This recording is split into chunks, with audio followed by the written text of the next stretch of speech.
I'd like to introduce Dr. Peter Kraft, who is back here for a command performance. Many of you probably saw him or maybe saw him in January when he was here.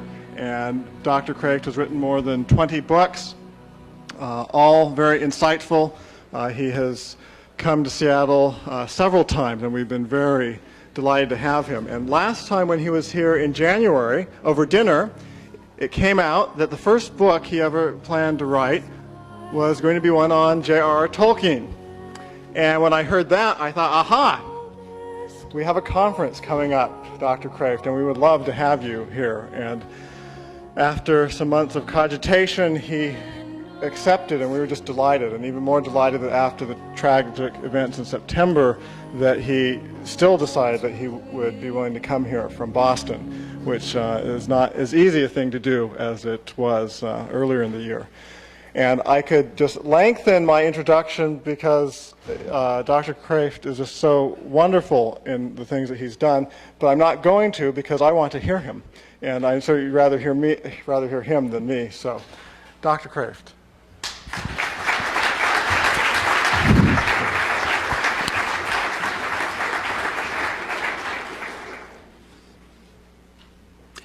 Evil. For almost half a century, our culture has been embarrassed at words like wickedness, judgment, punishment, hell, and sin. Almost like a teenager embarrassed at being seen in a mall with her parents. Some of our deep thinkers say that evil is a temporary stage of evolution, a hangover from ancient barbarism or medieval inquisitions or provincialisms of race, class, and gender, that we will just grow out of it like diapers. Others say evil is ignorance, thus curable by education.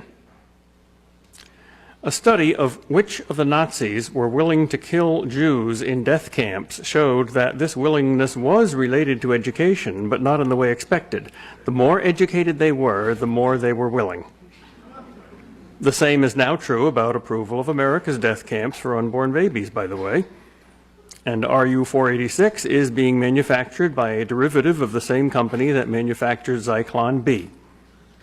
Russell Uklaf, a subsidiary of Höchst, a subsidiary of IG Farben. Divine providence is darkly ironic. Some say that evil against others is only the acting out of a lack of positive self-esteem, that Hitler was not enough in love with himself. Some are more philosophically sophisticated and realize that evil is not a thing, a substance, as the Manichees thought, but disordered good, perverted good.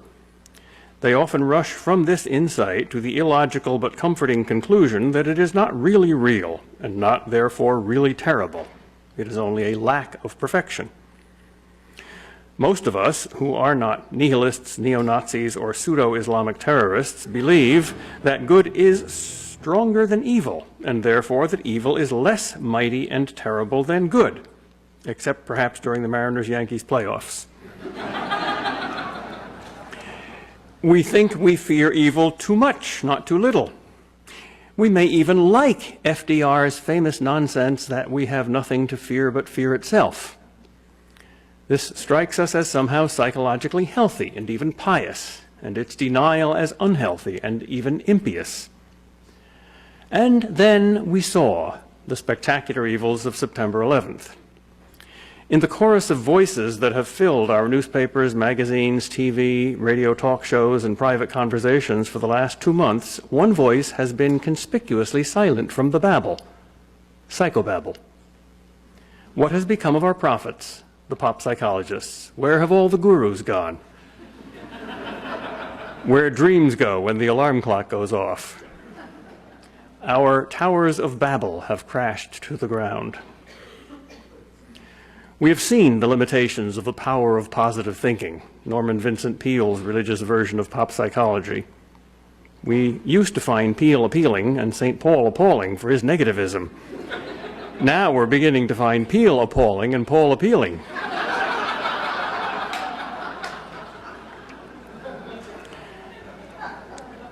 In one more month, you will be able to see the movie version of The Lord of the Rings, the book that everyone but the critics chose as the greatest book of the century. Of course, some truths are so obvious that only the experts can deny them. The timing of this movie was a patently providential coincidence, for this movie is a story about evil. We need this story because we have been overgrown adolescents playing with paper airplanes and catching butterflies, and then suddenly our airplanes caught fire and our butterflies caught anthrax. We need this story because we need a wizard like Gandalf or Tolkien to remind us of forgotten wisdom. When we have embraced 100 heresies as the wisdom of the future, The Lord of the Rings gives us the only radicalism left: tradition.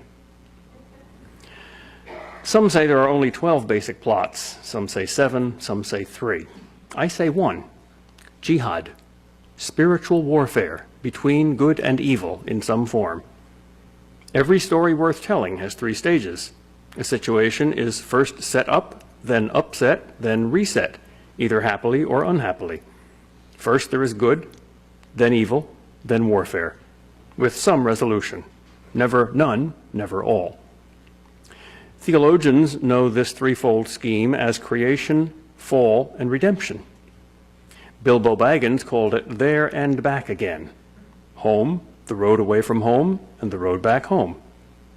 For Frodo, the Shire, Mordor, and the Shire, or rather the Grey Havens. My first attempt to write a talk about evil in The Lord of the Rings was a stupidly clever scheme of philosophical abstractions that fell on Tolkien's text and muffled it like snow on a bill. So I threw it away. I blew the snow away and decided to let the bell ring, because I remembered how incomparably beautiful Tolkien's sound was. So I shall now perform the more modest and more exciting task of bell ringing in Tolkien's temple, calling your attention, like a tour guide, to some great words in the book that remind us of unpopular or forgotten wisdom about evil and about what we can do about it. Point number 1, we are at war. Think of the first time you saw those images on September 11th. Remember, if you can, not the images you saw outside on your TV screen, but what went on inside you, what change was wrought in your mode of consciousness, in the quality of your consciousness. It was a very sharp and clear change because it was so sudden. It was the change from peacetime consciousness to wartime consciousness. It was a little bit like the change from sleeping consciousness to waking consciousness that your alarm clock triggers in you each morning. No, it was a lot like that. A sudden light, a sudden enlightenment. The world you woke up to was not brought into being by your act of waking up. It was always there. But you were not always there. If you are a professor dreaming that you were a soldier, you did not cease to be a soldier and begin to be a professor when you woke. You were a professor even while you were dreaming that you were a soldier. Now imagine, instead of a professor dreaming that you were a soldier were a soldier dreaming that you were a professor. And suppose the dream went on during the day rather than the night, and then an alarm rang. For many, that was September 11th. For others, it may have been a phone call at 3 in the morning about a family emergency or a death. For others, it was the Bible. But we who believe the Bible constantly fall asleep during the day and dream that we are not soldiers, not at war, but at peace, that we are in Upper Eden, not Middle Earth, and that there is no snake. There are 2 philosophies of life. One says, woe unto him who cries, peace, peace, when there is no peace. The other says, woe unto him who cries, snake, snake, when there is no snake. Which is the dream? Before September 11th, most of us saw America as the hobbits saw the Shire. I'll do this for quotes. A district of well-ordered business, and there in that pleasant corner of the world they plied their well-ordered business of living, and they heeded less and less the world outside, where dark things moved, until they came to think that peace and plenty were the rule in Middle-earth, and the right of all sensible folk. They forgot or ignored what little they had ever known of the guardians, and of the labors of those that made possible the long peace of the Shire. They were in fact sheltered, but they had ceased to remember it. In Strider's words, what safety would there be in quiet lands or in the houses of simple men at night if the Dunedain were asleep? Who are our guardians? Who are our Dunedain? Not the CIA. We are sheltered not by guardian agents, but by guardian angels. And it is good to know just a little about them. Not too much, and not nothing, but precisely those tantalizing glimpses God has in fact given us. Dear me, we tooks and brandybucks, we can't live long on the heights. No, said Mary, I can't, not yet at any rate, but at least, Pippin, we can now see them, and honor them. It is best to love first what you are fitted to love, I suppose. You must start somewhere and have some roots, and the soil of the Shire is deep. Still, there are things deeper and higher, and not a gaffer could tend his garden in what he calls peace but for them, whether he knows about them or not. I am glad I know about them a little. And so are we. We thank both authors of The Lord of the Rings, the inspired one and the inspiring one, for pulling aside the curtain just a little. One of the many reasons we voted The Lord of the Rings the greatest book of the century, and why the movie will probably be the most successful movie of all time, is our desperate need for it. That is not why Tolkien wrote it, but it is probably one of the reasons why God did. Of course it's inspired. It's got God's fingerprints all over it. The Lord of the Rings is a long and beautiful alarm clock, and we are Sleeping Beauty. Our war did not begin in Manhattan, but in Eden. And our enemies are not merely terrorists of the body, but terrorists of the spirit, principalities and powers. And they come not from Afghanistan, but from hell. You do not need to commit the sin of allegory to see the similarity between hell and Mordor. Strider said in a low voice, "They come from Mordor, Barlaman, if that means anything to you." And to Frodo, "Do you want them to find you? They are terrible." I recall Ingmar Bergman's description of the angel of death in The Seventh Seal. It's the angel of death passing over us, the angel of death, and he's very big.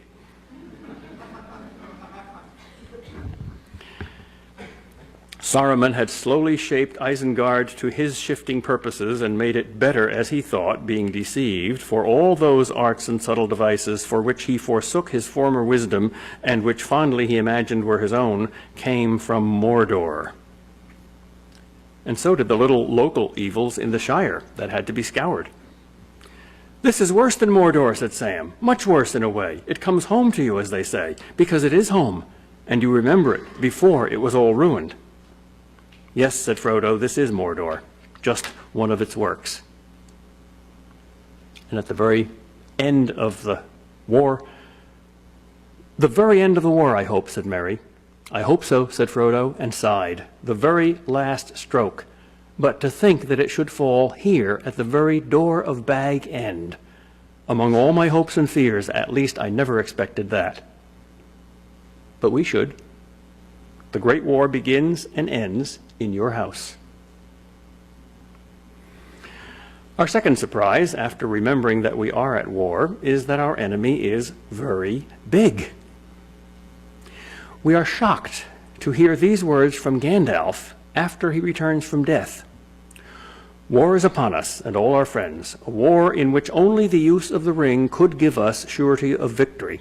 It fills me with great sorrow and great fear, for much shall be destroyed, and all may be lost. I am Gandalf, Gandalf the White, but black is mightier still." Again, later, Gandalf says, after the great victory on the battlefield, "My lords, listen to the words of the steward of Gondor before he died. You may triumph on the fields of the Pelennor for a day, but against the power that has now arisen there is no victory. I do not bid you to despair as he did, but to ponder the truth in his words. The stones of seeing do not lie, and not even the Lord of Barad-dûr can make them do so.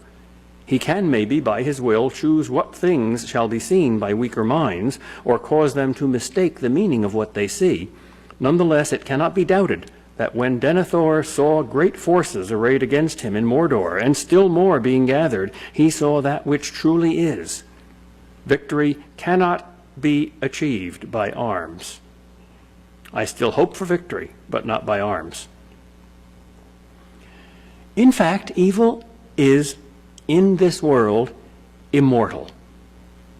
All our victories against it are only temporary. The evil of Sauron cannot be wholly cured, nor made as if it had not been. Again, other evils there are that will come, for Sauron is himself but a servant or emissary.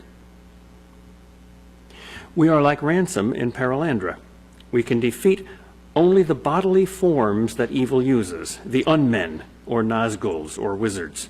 We can break the swords, but not the swordsman. Only one can bruise the swordsman's head, and only by being bruised in his heel. What then can we do? How can we help good defeat evil? By embracing his heel, which is weakness, not power, humility, not pride, suffering, not control, self-sacrifice, not selfishness, and death, not the infliction of death. Evil is limited to power, pride, control, selfishness, and the infliction of death. The fundamental reason why good is stronger than evil is that nothing is evil in the beginning. Evil cannot give birth or create. It can only give death and destroy. For instance, trolls are only counterfeits made by the enemy in the great darkness, in mockery of Ents, as orcs were of elves. The shadow that bred them can only mock, it cannot make. This is why one of the lowest and least divine arts is satire, the art of mockery, and one of the highest is fantasy, the art of subcreation, and why there is no satire in The Lord of the Rings, but a plethora of subcreation. Let there be hobbits, let there be Ents, let there be Bombadil. We are back near the beginning, and nothing is evil in the beginning. Tolkien is not only old and wise like an Ent, he is also young and innocent like Sam. He is a child and an old man at once, like the blessed dead when perceived by the living. It takes a child to feel the size and weight of both good and evil. Good as well as evil has a weight in The Lord of the Rings that we have not felt in any other book since the brothers Karamazov. What other 20th century author could have written this passage? In the midst of Mordor's landscape of death, to keep himself awake, Sam crawled from his hiding place and looked out. There, peeping among the cloud rack above the dark tor high up in the mountains, Sam saw a single white star twinkle for a while. The beauty of it smote his heart as he looked up out of the forsaken land, and hope returned to him. For like a shaft, clear and cold, the thought pierced him that in the end the shadow was only a small and passing thing. There was light and high beauty forever beyond its reach. Only a small and passing thing? But this shadow is Satan, the one who succeeded in murdering God for 3 days. Who but a Christian could ever plumb that depth of evil, and therefore, by hard-won right, of good? I think of Corrie ten Boom's shattering statement in The Hiding Place from the antechambers of Hitler's death camp in Treblinka. This darkness is deep, but our God has gone deeper still. When once you have been to Calvary, even Treblinka is trivial. A third surprise is that good and evil are usually very clear and very obvious, and always very different. Moses, Confucius, Jesus, and Muhammad all taught this, and they founded the 4 most lasting and successful moral regimes in the history of the world. But our culture's experts have massively rejected it, selling their birthright for a mess of moral relativism. Morality is not hard to know. It is hard to do. Only if you're quite clever can you invent so many cover-ups that you can make it hard to know. Only the good-hearted see the good, and only the pure of heart see God. Discernment is not a mental problem, but a moral problem. If your will were to do the will of my Father, you would know my doctrine. Said Eomer, it is hard to be sure of anything among so many marvels. The world is all grown strange. Elf and dwarf in company walk in our daily fields, and folk speak with the Lady of the Wood and yet live. And the sword comes back to war that was broken in the long ages ere the fathers of our fathers rode into the mark. How shall a man judge what to do in such times? As he has ever judged, said Aragorn. Good and ill have not changed since yesteryear. Nor are they one thing among elves and dwarves and another among men. It is a man's part to discern them, as much in the golden wood as in his own house. Aragorn's answer rings like a clear bell in a foggy swamp. A fourth surprise follows, that sometimes it is better not to know, as Mary wisely says of the Eucharist-like waybread or lembas. The Church was split for the mistake of wanting to know too much and believe too little about her lembas, by the way. The sacramental words, the operative words that set in motion the only power that could conquer Sauron, are Frodo's fateful words, I will take the ring, though I do not know the way. That was Socrates' claim to wisdom, too, that he did not know, and that he knew that he did not know. It is perilous to study too deeply the arts of the enemy, as Denethor, like King Saul, discovered at the price of his own soul. Like Eve, Denethor looked in the stone and was deceived. We all have such a stone. For Eve, it was a fruit. For you or me, it is a thought. The first greedy or lustful or proud or despairing thought that is not taken captive to obey Christ. Denethor and Theoden, in opposite directions, walk in opposite directions, as do the syllables in their names. Denethor walks from life to death because he demands knowledge from the Palantir before acting. Theoden walks from death to life because he repudiates his tempting Palantir, Grima Wormtongue, and takes Gandalf's advice, to cast aside regret and fear, to do the deed at hand. Another ringing bell. Thought lives in the past of regrets and in the future of fears. Choice and action live in the present of the deed at hand. Almost never is our moral problem one of knowing what to do. Almost always our problem is doing it. William Law, in The Serious Call, says, if you will dare to be honest with yourself, you must confess that there is only one reason why you are not as saintly as the primitive Christians, the martyrs. You do not wholly want to be. We rightly want to look before we leap physically, but we must leap before we can look spiritually. Isaiah says, if you do not believe, you will not understand. Faith and the works of love cannot wait for knowledge. Knowledge must wait for them.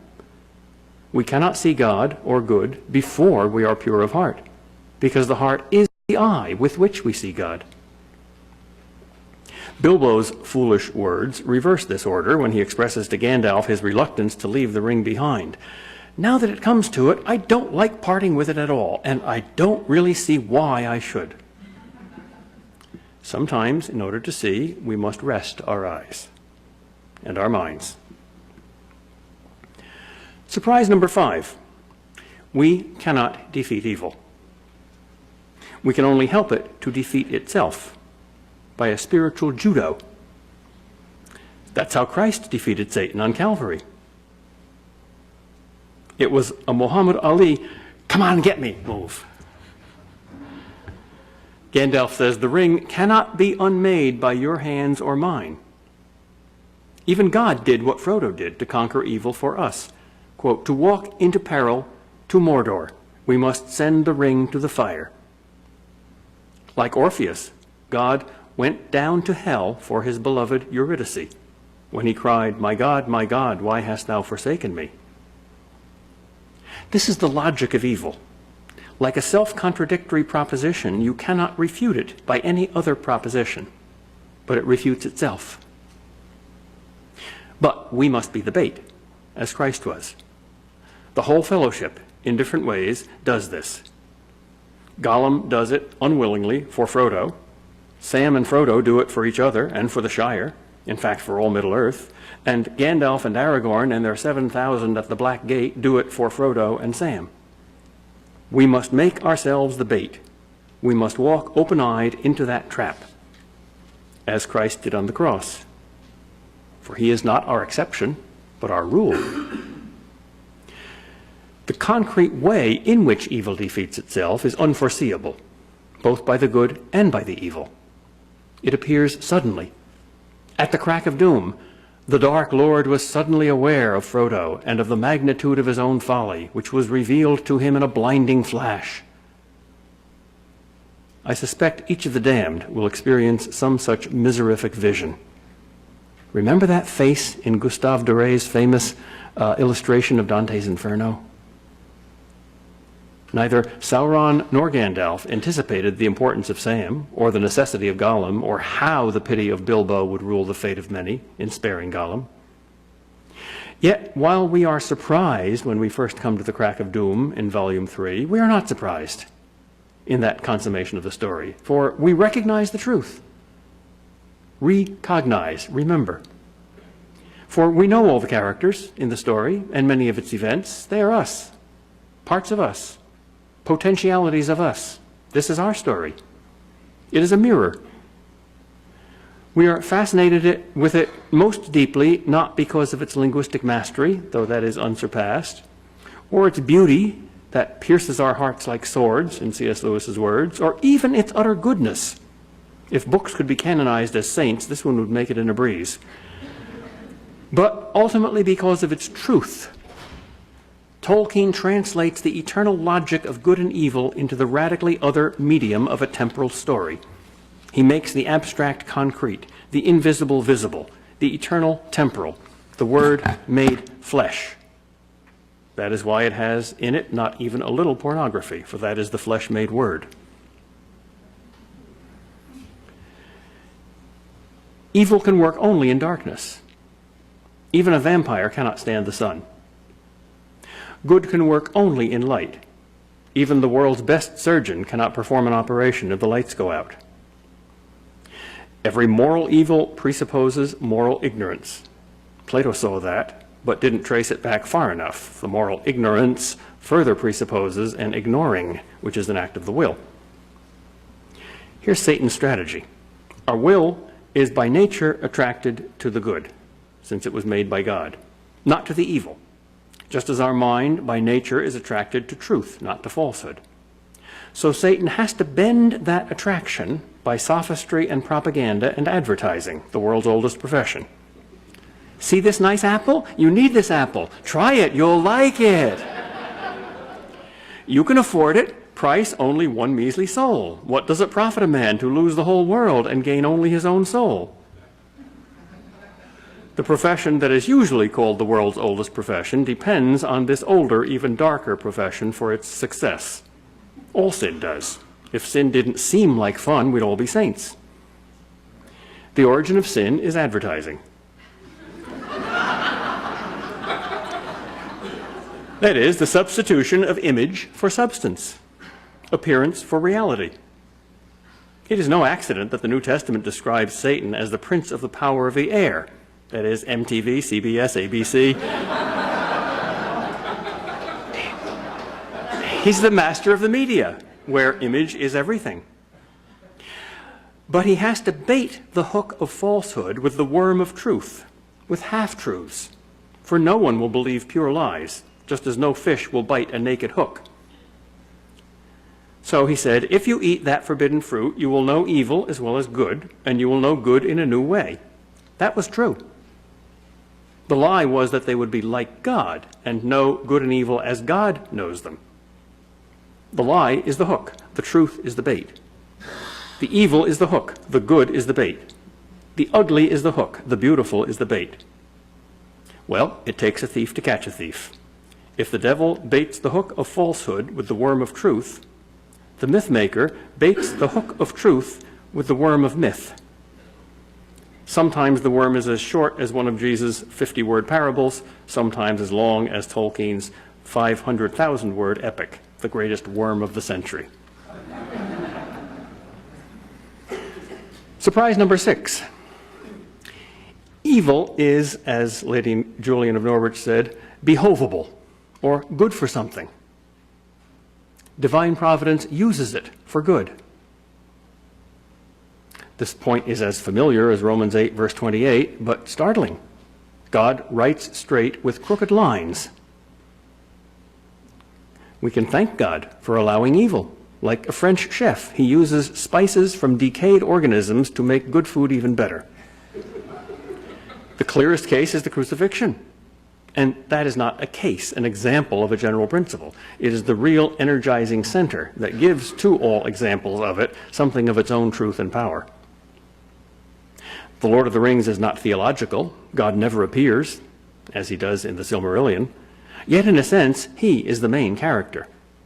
He is the author, and he places into his story abundant clues to his existence in the form of design, so-called coincidences, threads on the back side of the tapestry. That image is from Thornton Wilder's The Bridge of San Luis Rey.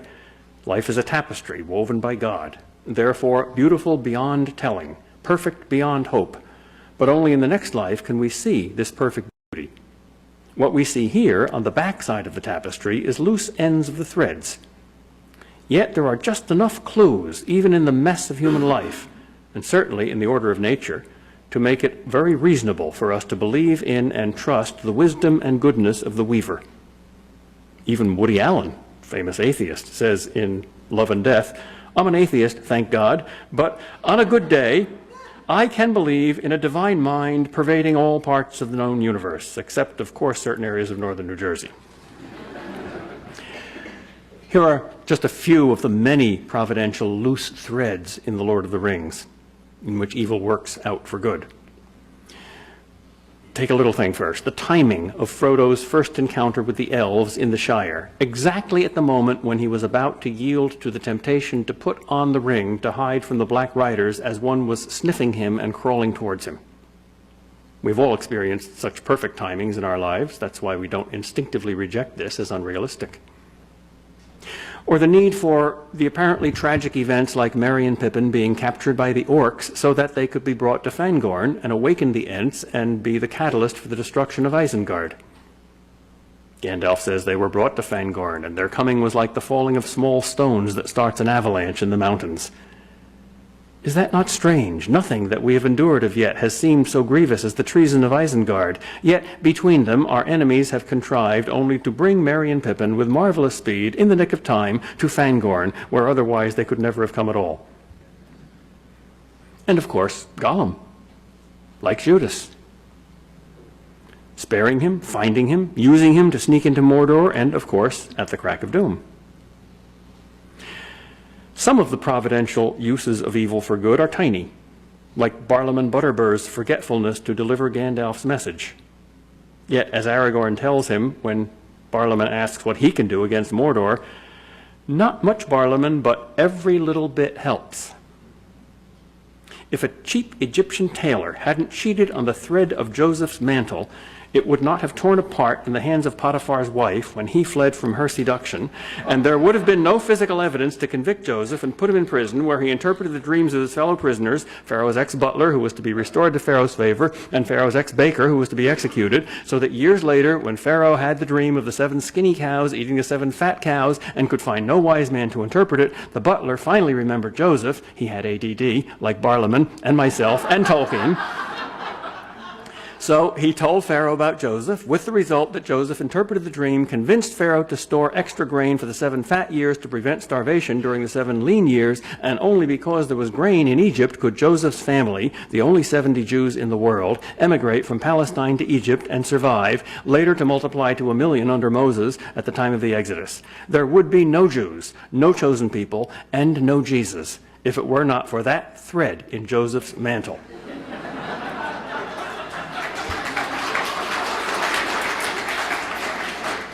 We owe our salvation to a cheap Egyptian tailor. Divine providence has a sense of humor that is, as we say in Boston, bizarre. It may be a bizarre design, but it is a design, a story, that is not told by an idiot full of sound and fury, signifying nothing. It is ordered.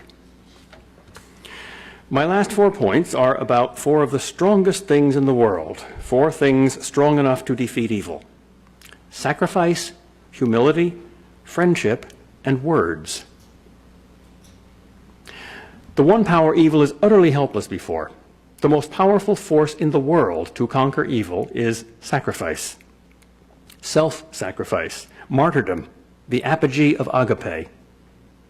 It worked on Calvary, and it works everywhere else too because of that. Remember, Calvary is the rule, not the exception.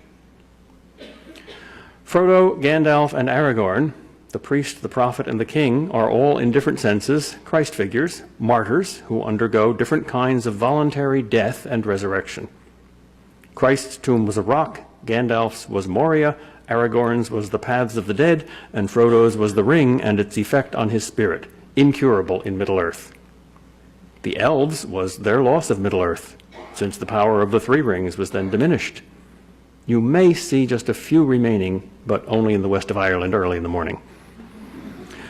Frodo explains to Sam why he must go to the Grey Havens, death.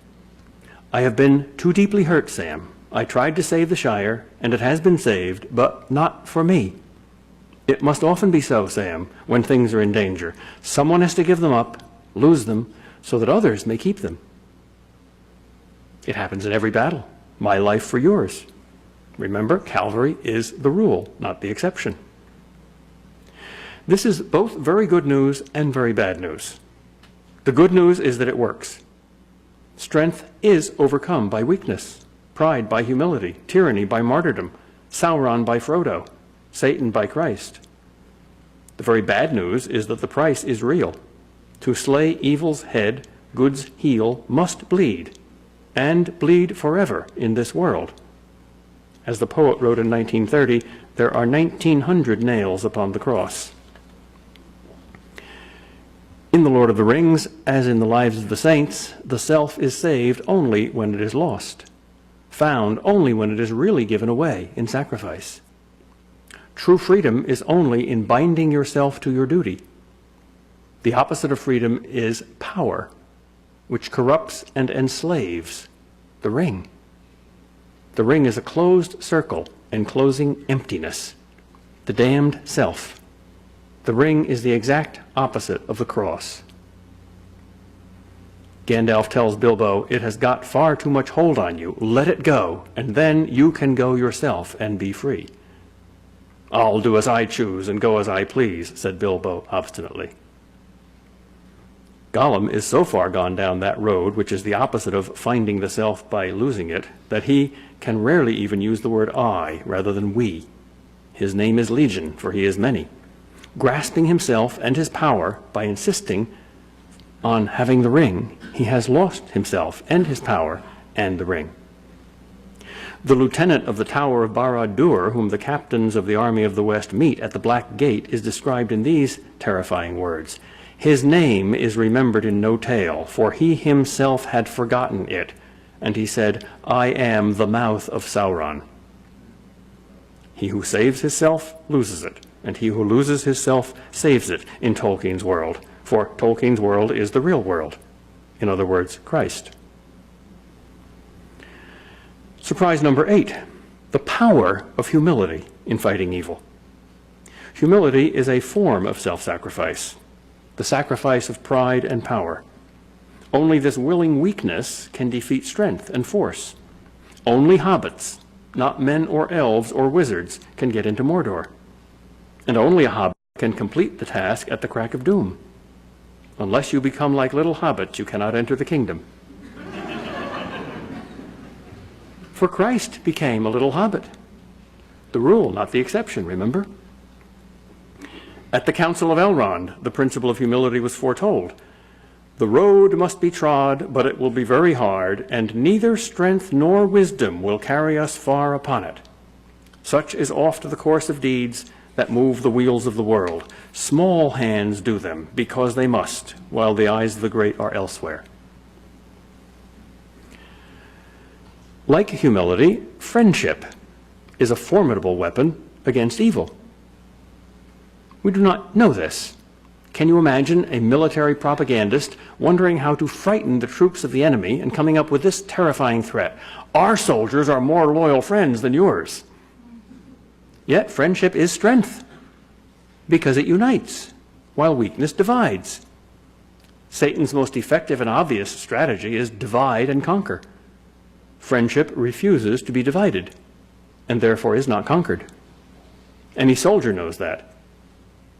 He, unlike politicians, know that few men will die for abstract causes, even justice, but most will do it for their buddies, their friends.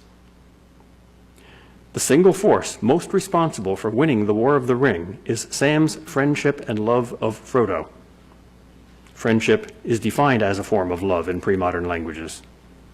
The very title of Volume 1, The Fellowship of the Ring, shows the centrality of friendship or fellowship. It also shows that evil elicits this great good's finest flowering, for this is the fellowship of the ring.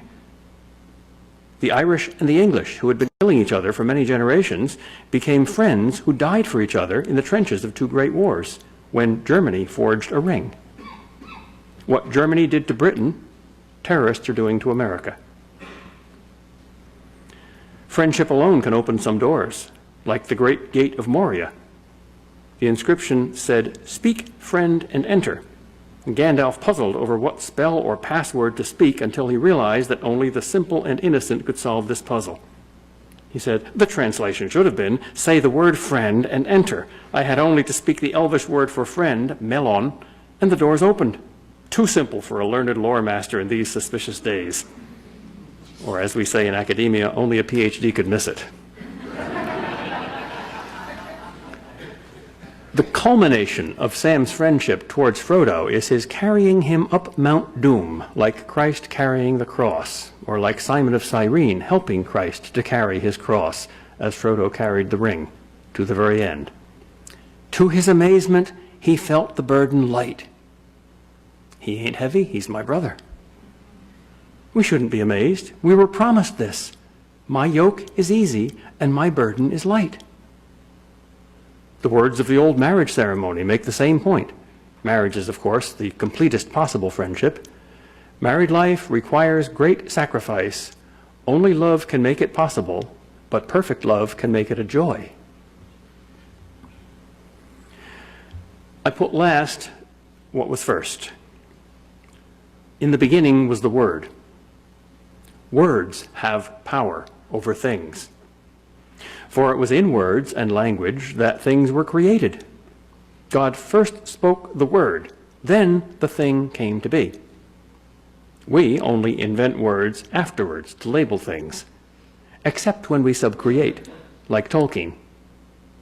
First Tolkien says, "Let there be hobbits," and then there are hobbits. In the beginning was the Word, in subcreation as in creation. The Lord of the Rings shows this divine principle more clearly than any other book I know of, because Tolkien tells us that it began with his inventing of a language, Elvish.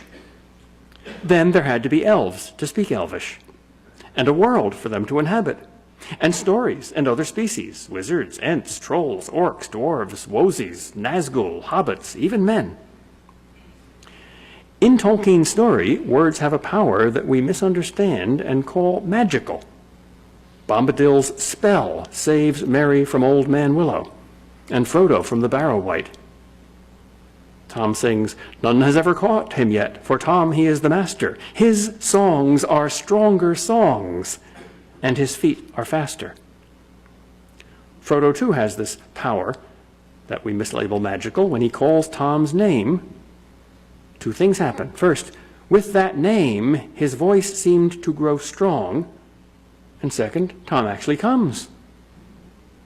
If we find this unconvincingly magical, that fact says a lot about our religious life and how much we have taken God at his word when he repeatedly says the same thing Tom Bombadil said. "You just call out my name and you know wherever I am, I'll come running to see you again. Winter, spring, summer, or fall, all you have to do is call and I'll be there. Yeah, yeah, yeah. You've got a friend."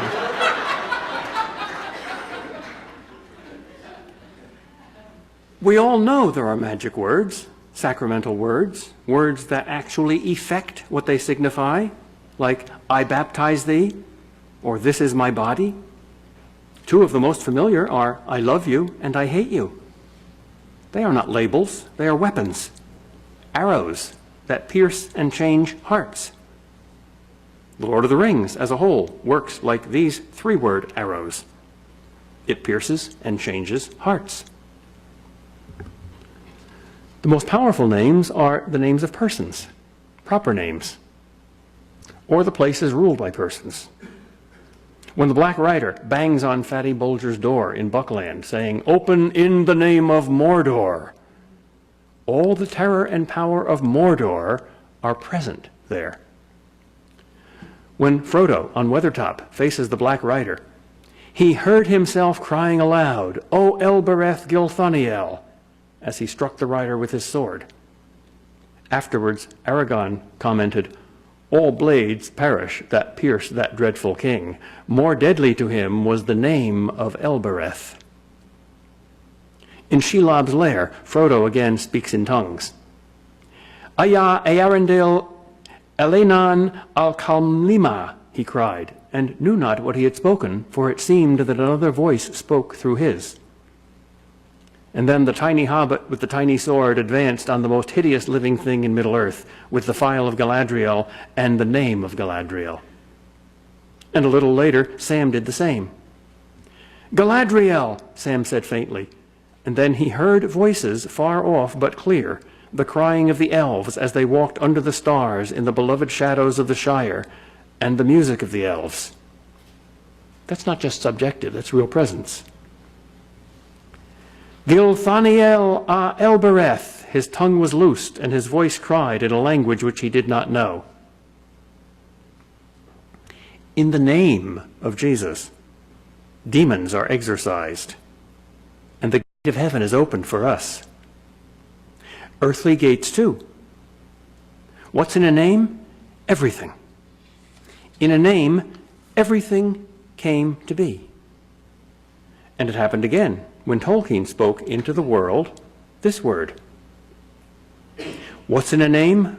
Moses asked God that question at the burning bush, and God answered, I am. In a world where good is so fragile that a little evil can turn a whole world upside down, we wonder what is stronger, and we get the same answer.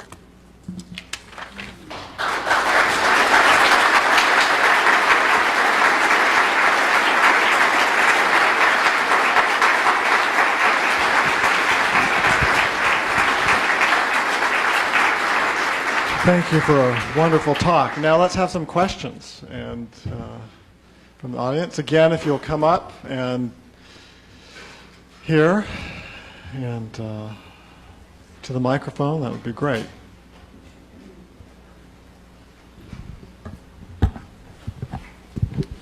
Hi, I'm Brian Zugg. I'm a multimedia developer here in Seattle and also a member of Mars Hill Fellowship.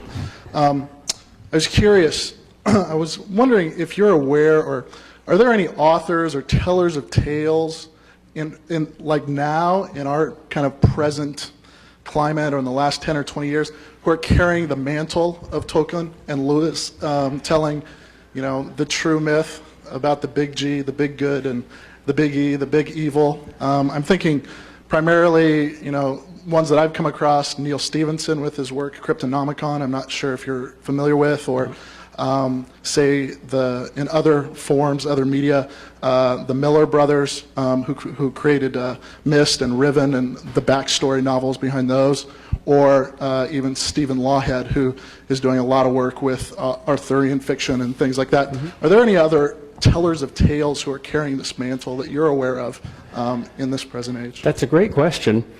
And before I answer it, I want to say why it's a great question. We have to find them. They're precious. They're like truffles. And you find truffles only if you're a pig and you snuffle for truffles. So we need pigs. Two that I would mention, the two best Christian novelists that are writing now, to my mind, one is John Hassler, and the other is Michael O'Brien. They're very different styles, but that's two names I would be very high on. Peter, Bruce Chapman from Discovery. I was startled by the parenthetical remark you made that Tolkien, as well as you, had ADD.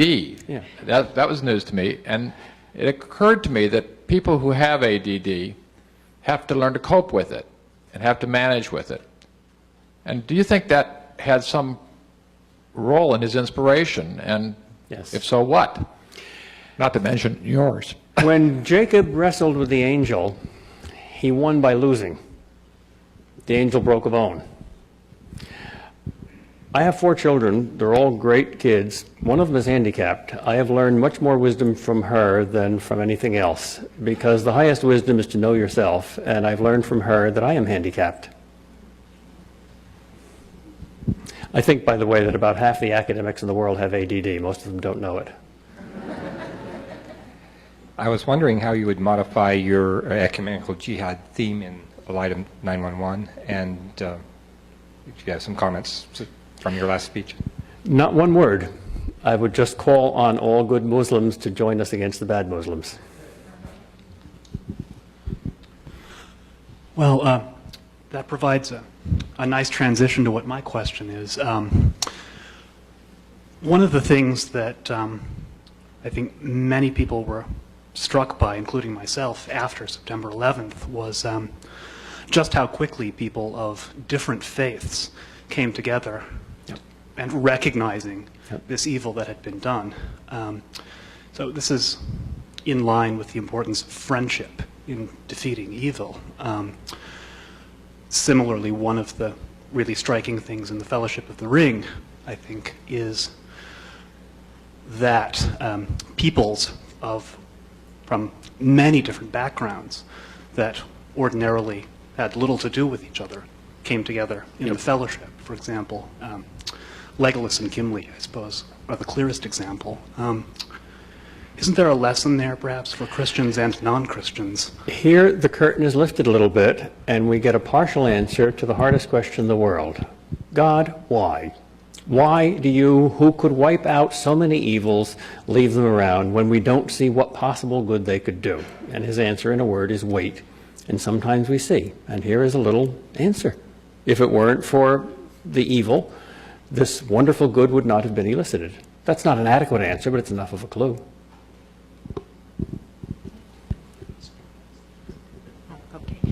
I just had a quick follow-up on the question about contemporary writers who are taking up the mantle of Tolkien, whether they know it or not, and writing about the big good and evil.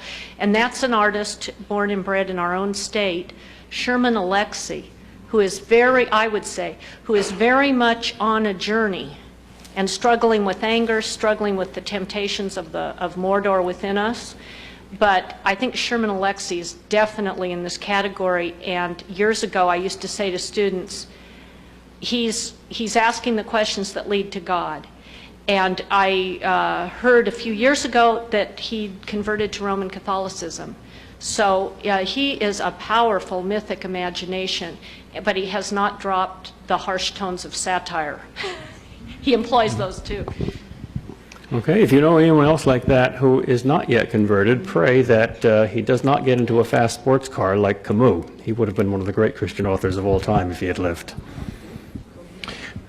I wouldn't have come up here except that nobody else was here, and I just want to have you keep talking. I've known you for many years. Good, evil, Kennedy. I mean, you St. Thomas. You write with great passion on so many of the important themes.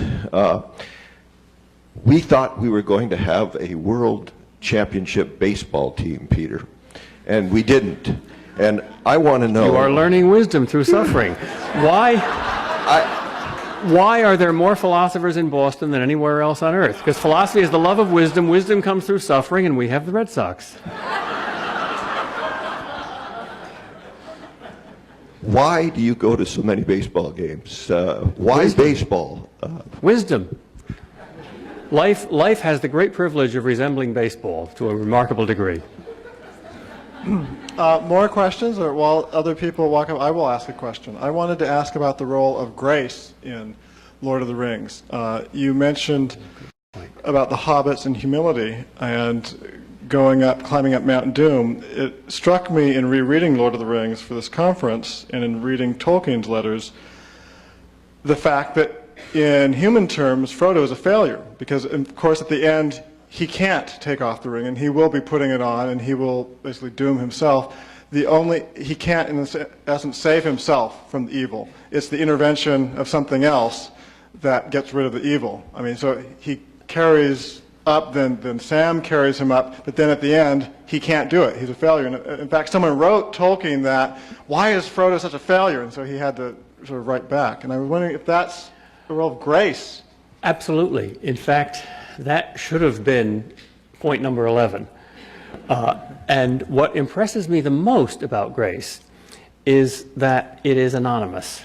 I mean, God is not a hypocrite. He practices what he preaches. He asks us to be humble. He himself is humble. There are miracles around us every day, but most of them are anonymous. They're hidden. I think that's the greatest miracle of all, because for God to perform miracles is the easiest thing in the world. It's like for the sun to shine. Wouldn't it be a miracle if the sun suddenly developed some sort of coat that hid its light? Well, that's what God's doing all the time. Every once in a while he does not a miracle, but the natural thing, which we call a miracle. But most of the time he hides, and that's the true miracle. So the great, St. Teresa died with these words: everything is grace. Hi, my name is Jim Waller, and I was thinking about the resilience of evil. When you have an archetypal event like Pearl Harbor or 9/11, people get back into a mode of being willing to accept the existence of evil. But often you get an event like the internment of Japanese Americans following, to where the people that have resolved to fight the evil actually end up, in essence, using the force of the ring in their opposition to their opponent. That would be my worry with us currently, is that we take on the tools of the enemy to fight the enemy. Mm-hmm. Aristotle says in the Nicomachean Ethics that since for us the concrete good is always or almost always a golden mean between two extremes, like driving down the middle of the road and not falling off to the right or to the left, that therefore when we see very clearly that the main temptation is on the left-hand side of the road, we naturally steer more to the right to compensate, and that's necessary. But that in itself has its dangers. So if our main temptation was to take evil not seriously enough and to be too wishy-washy, now the temptation is going to be a little too repressive and a little too tough. But it's a necessary temptation. You just wiggle. Good and evil are very clear. What we should do in our tactics every day about good and evil and how we are to negotiate, that's a wiggle. My name's Tim Malone. I wanted to talk something about discovery. I love the name of the institute, called Discovery Institute. The reason I'm bringing that word up is because when I first read The Lord of the Rings at the age of 13, I read it not knowing that there was any connection between Christianity at all. Raised Catholic, Christian. I'm now a minister. However, there was incredible power in discovering this book as it is, without the interpretations or without someone saying he is a Christian author. It was only actually 3 years ago that I learned he was Christian. So I'm just speaking to there was some power in knowing that, in not knowing, and then I could receive it as it was. And then later it worked its work. God worked his work through that. And just, you know, I'm hearing some of the interpretations of like, well, this is a Christian work, we have to interpret it. And I'm just putting something out. What do you think about that discovery? It fits in perfect with what I've called the anonymity of grace. Yes. And as Joseph Pierce just very wisely said a while ago, it is silly to argue whether Lewis's way of writing myth or Tolkien's way of writing myth is more effective. You need both. That's like saying which are better, cats or dogs. Still, Tolkien's way has a power that a less anonymous way doesn't have. It's the power of a spy. The Lord of the Rings is a spy. It gets into the secularized soul, and we all have one.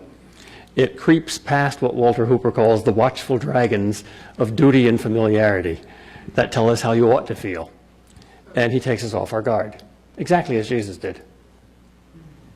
And from what I've read in Tolkien's letters, as I've studied them, he wanted it to be that way. He dodged a lot of questions about applicability. He dodged, and he just said, It's not a dodge.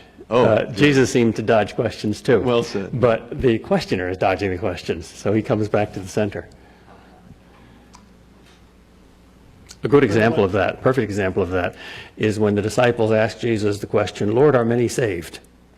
We'd all like to know that. You know, if his answer was 90% are saved, we'd all relax. If his answer is 10% are saved, we'd all sweat. His answer is strive to enter in. That's not a dodge. The question was a dodge. A final question. It's been some time since the whole family read Lord of the Rings. We just would read it when we were driving and so on. And just the last statements came to my mind where in the scripture I just see that in Tolkien there is grace to the spirit, grace to the soul, and grace to the physical, where all these temptations come in all areas. And in the scripture it says, he spoke to the mountain and said, grace, grace, grace, and the mountain becomes a plain. And I just said, wow, that's in there. The mountain becomes a plain when that grace is at the final moment as taking place. Like Sam carrying Frodo up Mount Doom. It's light. Yeah. We're promised by the highest authority on earth that we will have troubles, and that for every temptation, he gives us equally a grace, a way out. I think we have to take that very literally. Well, one more. Just your comments on how Aragorn allowed a certain number of the 7,000 that went to the Gate of Mordor to return when they were unnerved, and just how he did that. It's all in the Bible. Gideon did the same thing. It's like the Marines. A few good men, that's all you need. Thank you very much. Wonderful.